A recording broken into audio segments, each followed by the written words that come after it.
Do you remember when you first knew that you wanted to like work with animals? Like how long have animals been like a big part of your life? Since I was a little girl. Mm-hmm. So I was a child. I got my first dog when I was 9, and I disobeyed my mother, and I took said dog on a walk by myself when I wasn't supposed to. Yeah, I already said that. Okay.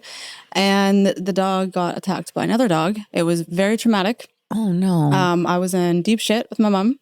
We were dirt broke, and she couldn't afford surgery to fix the dog.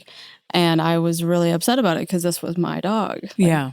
Yeah. So I knew that I wanted to make a difference. I knew I wanted to help people who were broke and genuinely loved their animals, but had a hard time paying when shit hit the fan. Yeah. Pretty much. So yeah, I kind of made up my mind then. And then along the way, I just veered to the left a little bit. You went to the make money angle. I did. First, you wanted to help the animals, but then you realized it's actually very expensive to help animals, and so you went and the school down. Yeah. When I was younger, I was not going to commit to that type of school. There was no way.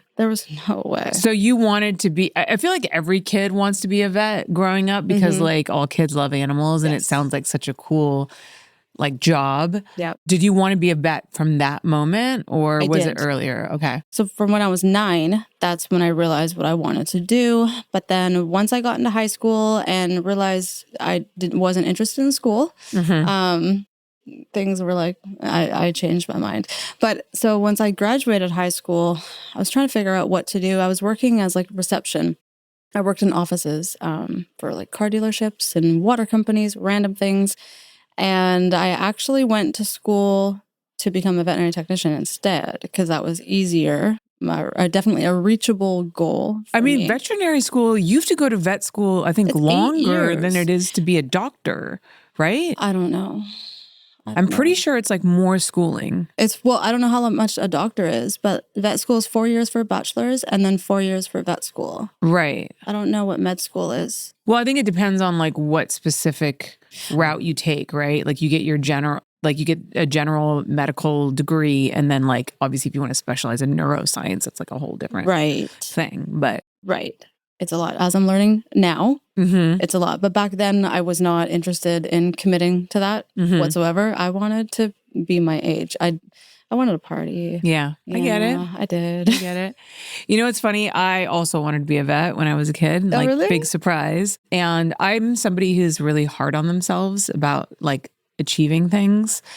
And so I had this idea that if I was going to be a vet, I had to start studying really early. So around the age of, I would say more like maybe 11-ish, my mom had this whole like veterinary series handbook. Like it was a whole like series, right? I don't know. There's like 5 books or something. And I would force myself to read like a chapter or half a chapter like every day. Because if I didn't do that, then I would never be a vet. Oh my God. Now, like I was like 11. Like that so stuff cute. is unreadable now at 47. Right. You know what I mean? It's like so dense and it's literally meant for doctors. But I remember being like, you have to read this. Otherwise you'll never be a vet. And like, I couldn't understand it. I couldn't digest it. And I remember being so angry at myself for not being able to understand it and like beating myself up about not understanding the veterinary handbook at like terminology the age of yeah, that's funny. And then I also realized that maybe that was not the path for me. So I get that.